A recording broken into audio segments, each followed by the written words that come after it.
মনির চৌধুরী 2009 হইতে যারা ওনার সাথে ঐক্যসংগতি করছে, ঐক্যসংগতির কর্মী আছিল, নেতা আছিল, তারা এখন উনি পরশুদিনও বলছে আমি যেখানে যাই আমি কারো করে আমার পুরান লোক পাই না, আমার ঐক্যসংগতির লোক হয় না, কর্মী সমর্থনও পাই না, রেখে জানা স্টেজ পুরি যায় না, তার ছাওয়া ছাবি আমি বসতেও কষ্ট হয়।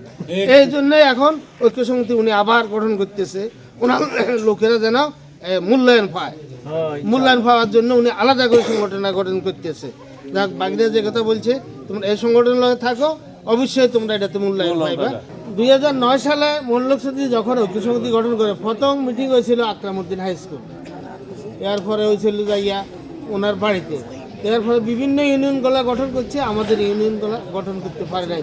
এটা তো মহিন বলছিল।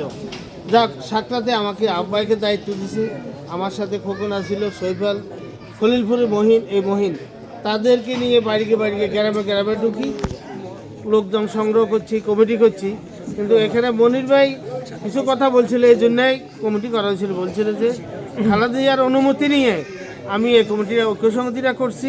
ম্যাডাম খালেদা জিয়া আমাকে বলছে যে ম্যাডাম খালেদা জিয়া দল হলো বিএনপি, আর তোমার এই দল ঐক্যসংগতি। বিএনপি দিয়ে তুমি এলাকার কোনো আন্দোলন করতে ইচ্ছা না, তাহলে সরকার তোমার উপরে অত্যাচার করবে, তোমার লোকজনের উপর অত্যাচার অবিচার করবে। এই জন্য মনির ভাই খালেদা জিয়ার অনুমতি নিয়েই ঐক্যসংগতি গঠন করে। কিন্তু আজ দেখা গেছে 5 তারিখের পরে আমাদের বিএনপি নেতৃবৃন্দরা বাইরা যারা আছে নেতৃত্ব দিতেছে 5 তারিখ হইতে বা 2023 হইতে কিছু লোক আসছে, ওনারা ঐক্যসংগতি কয় এটা কি? ঐক্যসংগতি একটা সংগঠনে নয়, কিন্তু খালেদা জিয়ার অনুমোদিত ঐক্যসংগতি সংগঠন। খালেদা জিয়ার অনুমতি ছাড়া মনির ভাই করে নাই। গত পরশু দিনও ওনার বাড়িতে ঐক্যসংগতি নিয়ে একটা মিটিং হয়েছে, ওখানেও মনির ভাই বলছে যে আমি খালেদা জিয়ার অনুমতি নিয়ে সংগঠনটা করছি, এটা আমার প্রাণের সংগঠন। খালেদা জিয়ার সংগঠন হলো বিএনপি, আমার সংগঠন ঐক্যসংগতি। তবে আমরাও বিএনপি করি, আর বিএনপি যারা তারাও বিএনপি করে, আমরাও বিএনপি বাইরে নাও। কেননা বাইরে নয়, এই জন্যেই খালেদা জিয়ার অনুমতি নিকট সংগঠনটা করছে মনির চৌধুরী। তাহলে অনুমতি না হতে যখন দলের প্রধানের অনুমতি দিচ্ছে তখন এটা বিএনপি, আমরা সবাই বিএনপি করি।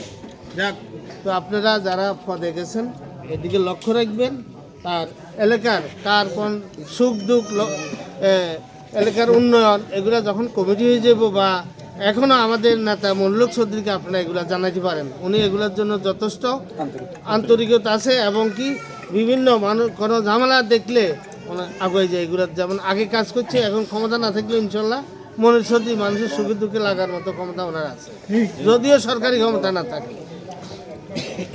তো এখন আমার বিশেষ অনুরোধ থাকবে, আপনারা যারা এই পদ পাইছেন পদগুলোর মর্যাদা দিবেন এবং পদগুলার কাজকর্ম যে অর্ডার আসে অর্ডারগুলো মানবেন।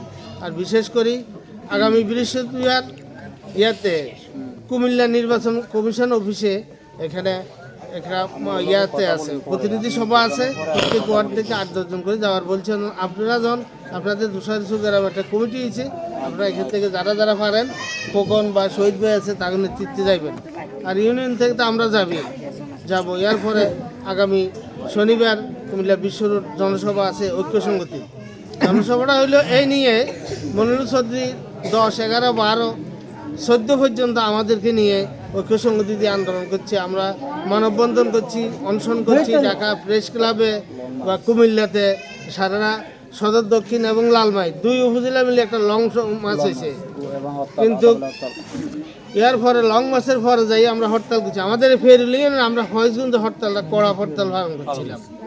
মনির চৌধুরী 2008 নির্বাচন যখন উনি প্রার্থী হলো, দলের সিদ্ধান্তে সারা দেশে বিএনপি প্রার্থী হয়েছিল, দলের সিদ্ধান্তে প্রার্থী ছিল, কিন্তু ষড়যন্ত্র করে মনির ভাইকে জেলখানায় ঢুকেলে যেন কোনোরকম উনি মাঠে না থাকতে, উনি মাঠে থাকলে তো লোটাস কামালের খবর আছে, এটা জানে সবাই, লোটাস কামালও জানে, ওনার কর্মীরাও জানে।